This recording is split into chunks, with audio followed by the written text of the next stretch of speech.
I've been having a day. During the campaign, I made sure that I read transcripts, that I actually sat and listened and watched, speeches. I did a lot of independent research, which in this day and age is very difficult. Shortly after Donald Trump's victory, Hillary Clinton spoke at a sort of service or something for John Glenn, and she gave a speech wearing purple about fake news. She was the one who mentioned fake news, and I remember it was short enough after it where it was like, for the first week, all I kept hearing about was alt right, alt right, and I'm like, who the fuck is the alt right? What the hell is the alt right? And then it was like fake news, and I'm like, what? What are we talking about here? Oh, so the alt right wasn't enough, so now it's fake news. And I'm thinking, well, what the hell fake news are we talking about? Pizzagate? Is this Pizzagate? I mean, like, we never addressed what specific so called fake news we were talking about, but I still listen to these people speak. I never. I do everything I can to never just listen to the background noise of all the other people. I try to make sure I go to the source and I say, all right, you know what? Let me see. I'm going to listen to these people until I can't stand it anymore. And there were many times, and there still are, where President Trump says a thing or two where I just shake my head and think, wow, that was not the right thing to say. But this is not about anything other than the fact that I want to read a speech. I want to read an excerpt of a speech. And this is a speech that maybe you know. Maybe not. But I tried to look at the Facebook trend. See, Facebook drives me absolutely crazy. And if you're not aware, maybe you just ignore it. Maybe you're not like me. Maybe you just ignore it. When you see the trending things and you search for something and the trends come up, maybe you just ignore it. And that's just the difference with me, is that instead of ignoring it, I look at this stuff and I think, oh God, here we go again. But you see, our president gave an amazing speech in a foreign country to several countries this morning at 9 o'clock. And as I have before, I listened to the whole speech. And most of the day went by and I thought, all right, what are they going to do? They're either going to ignore the discussion entirely, or they're going to find one or two words that they don't like. And also, our vice president gave a few. In the last 3 days, our vice president gave two amazing speeches. One for where there was a comment where he was talking about how the family serves as well. Now, I did not get to hear all of that speech, but as soon as I heard the comment, I thought, I want to hear that whole speech. But what makes Facebook trend news? It's never going to be, wow, what a great comment.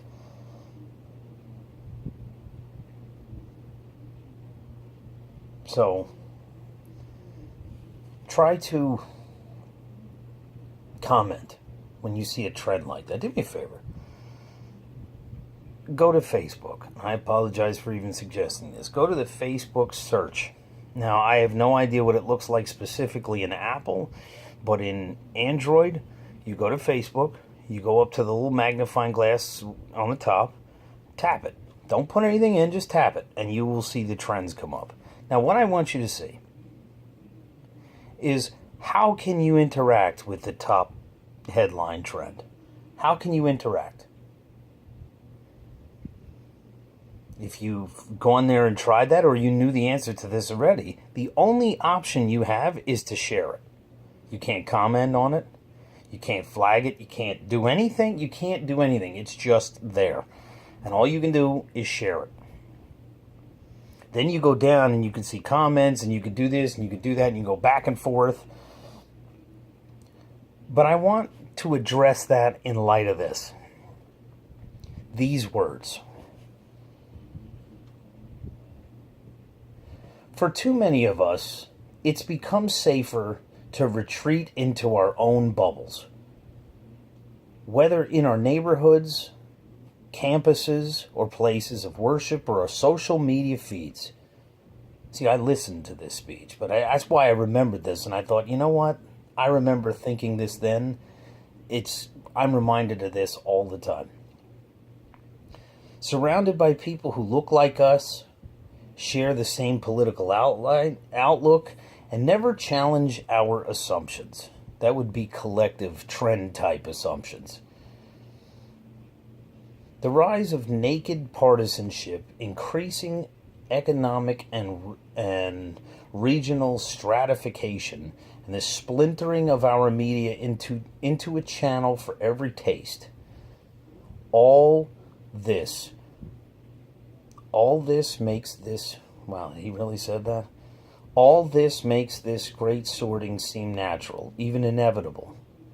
And increasingly, we become so secure in our bubbles that we accept only information, whether true or not, that fits our opinions instead of basing our opinions on the evidence that's out there.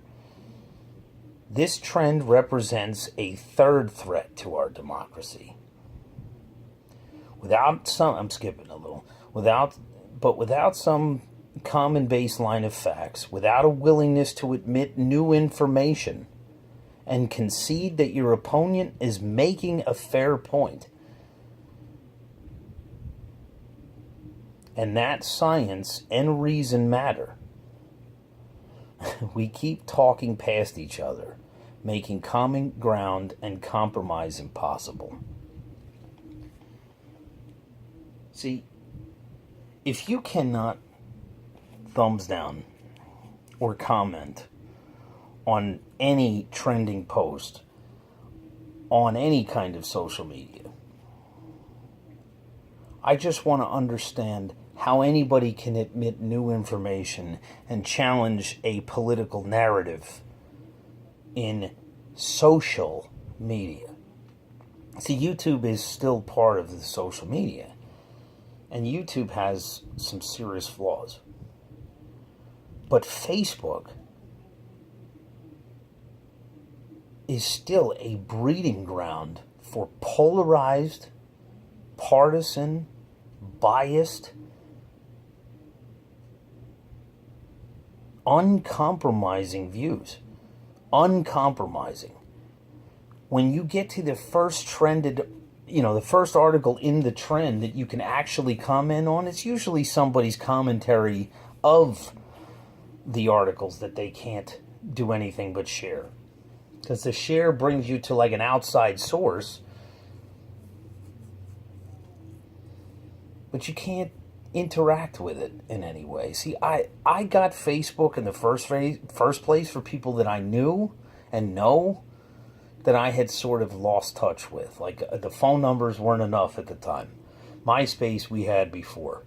And it was exciting. I mean, for a name like mine, you're not going to find me just by doing a Google search or a MySpace. Everybody had said that. But I still listen to as much of all sides as I can. I think that the benefit of not trying to continue to talk past each other is to see the only way that we're ever going to continue and not tear ourselves apart is we have to start listening. But we have to do it from a scientific and a reason-based set of rules, or acceptance.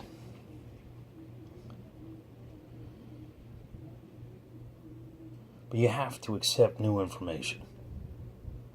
New information. Somebody has to challenge what you think you know. I'm still challenged every day. Well, maybe that's good, maybe that's not good. Maybe what I'm thinking is wrong, or maybe I really need to fix this or I'm going to be washed away by it. But these articles reinforce a made-up opinion that has nothing to do with any new information at all. and they are making people walking out on the vice president's commencement speech. They had every right to do that. But these people were graduating. So when they go get a job, the job of their dreams, they worked so hard to get this degree to get. What happens if the person that interviews them, oh, you went to Notre Dame? You know what? Come to think about it, I recognize you. Let me ask you a question before we give you this salary. Did you stay for this speech or did you walk out? Now, in that interview, you may be within your rights to say, you know what, I don't think I should answer that question. But that answers that question. Because anybody that would sit there, regardless of what they thought, and sit there and say, you know what, I'm going to listen to what this man has to say. And let's just say you were one of the people that can't stand him. But at least you sat there. What amazes me is that some of the people with the summa cum laude or whatever, the gold around them, were part of the people walking out. Is that not how school has changed now? Is that what you have to do? You kiss the right ass, you get the gold ribbon, but you walk the hell out? When the vice president of the United States, who you were presuming what he might be saying, or the president of your United States, is discussing a worldwide problem with multiple nations in the heart of where these problems are. And all you can say is he told somebody whatever, and did you listen to what he said? He spoke for about 40 minutes. How much of, if all you know from what he said is what was in the article, that's about 3 words of what he said.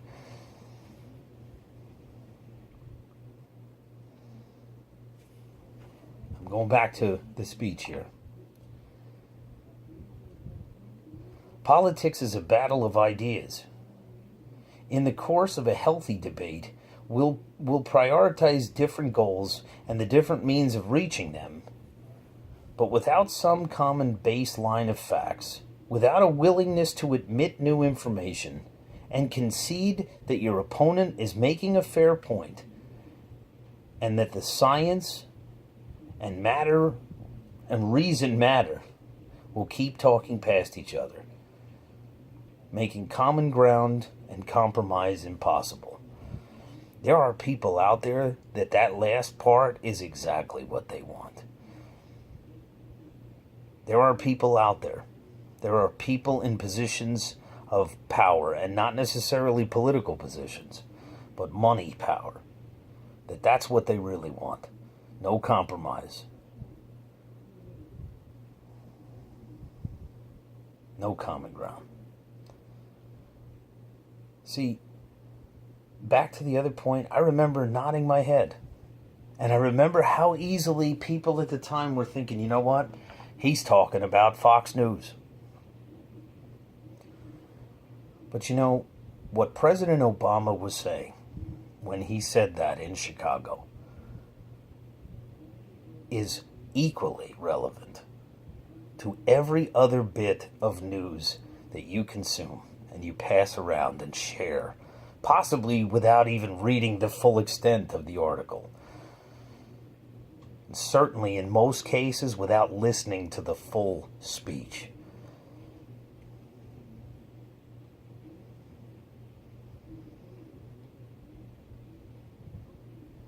I make a decision when to stop listening. But that is not before you start talking, or someone that I disagree with starts talking.